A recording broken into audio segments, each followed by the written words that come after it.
ময়মনসিংহে বাংলাদেশ কৃষি বিশ্ববিদ্যালয়ের শিক্ষার্থীদের সঙ্গে বহিরাগতদের সংঘর্ষে সাংবাদিক সহ অন্তত 10 জন আহত হয়েছেন। উপাচার্যের বাসভবনও ভাঙচুর করা হয়েছে। এ বিষয়ে আরো জানাতে ময়মনসিংহ থেকে যুক্ত হচ্ছেন সহকর্মী আবু সালেম মুসা। আবু সালেম, এই মুহূর্তে কি পরিস্থিতি? আমরা যতটুকু জেনেছি যে ভিসির বাসভবন ভাঙচুরের পর তারা এখন বিক্ষোভ করছেন, সেই পরিস্থিতি এখন আছে নাকি কিছুটা উন্নতি হয়েছে? আমরা কিন্তু বিসির বাসভবনের ঠিক কাছেই রয়েছি।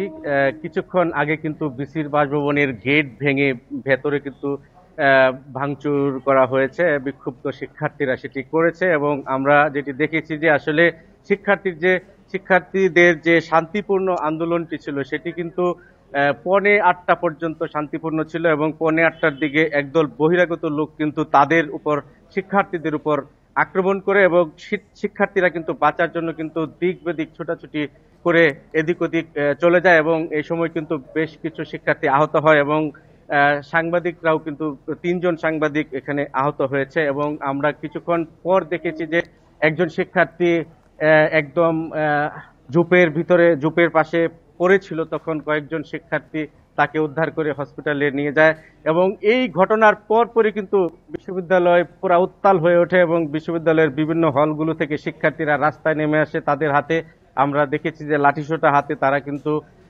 স্লোগান দিতে দিতে প্রশাসনের বিরুদ্ধে এবং ভিসির বিরুদ্ধে স্লোগান দিতে দিতে তারা কিন্তু এখানে বিক্ষোভ করে। বিক্ষোভটি কিন্তু কামাল রণজিৎ মার্কেট পর্যন্ত গিয়ে আবারও বিসির বাসভবনে চলে আসে। শিক্ষার্থীরা আমাদের কাছে যেটি অভিযোগ করেছেন যে আসলে প্রশাসনের ছত্রছায়ায় কিন্তু এই হামলার ঘটনাটি ঘটেছে এবং সেখানে কিন্তু বিশ্ববিদ্যালয় প্রশাসনের কিছু কর্মকর্তারও কিন্তু জড়িত থাকার কথা কিন্তু শিক্ষার্থীরা আমাদের কাছে অভিযোগ করেছেন এবং বেশ কিছু শিক্ষকও কিন্তু এটার সাথে জড়িত বলে আপনি বলছিলেন যে বহিরাগতরা তারা এসে এখানে আক্রমণ করেছে। এই বহিরাগতরা কারা আসলে এবং আইন শৃঙ্খলা যারা রক্ষণাবেক্ষণ করছেন সেখানে কি আইন শৃঙ্খলা বাহিনী নেই?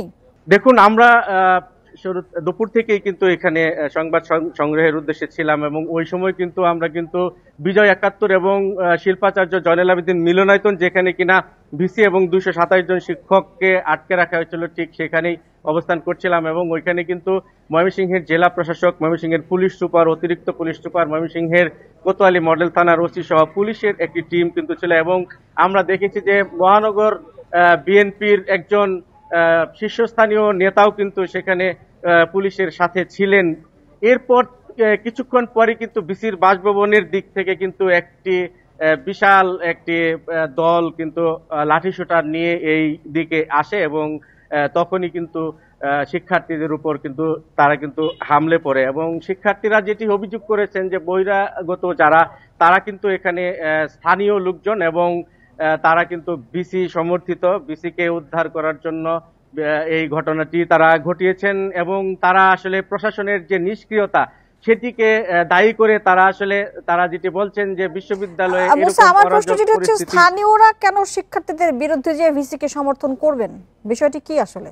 বিশ্ববিদ্যালয়ের এখানে বিভিন্ন পর্যায়ের শিক্ষার্থীদের সাথে আমরা কথা বলেছি। শিক্ষার্থীরা যেটি বলেছে যে আসলে আমাদের যে আন্দোলনটি সেটি ছিল শান্তিপূর্ণ এবং সেই শান্তিপূর্ণ আন্দোলনে কিন্তু বিসির পক্ষ হয়ে এখানে বহিরাগত লোকজন ছিল এবং বিশ্ববিদ্যালয়ের কিছু প্রশাসনিক কর্মকর্তা এবং কিছু শিক্ষকও ছিল বলে শিক্ষার্থীরা আমাদের কাছে অভিযোগ করেছেন এবং পুরো ঘটনাটি কিন্তু এখানে আইন শৃঙ্খলা বাহিনীও কিন্তু ছিল এবং তারা কিন্তু তাদেরকে কোনো রকম নিবৃত্ত করার চেষ্টা করেনি বলে শিক্ষার্থীরা আমাদের কাছে অভিযোগ করেছেন। আপনাকে ধন্যবাদ আমাদেরকে এই বিষয়ে তথ্য দেওয়ার জন্য।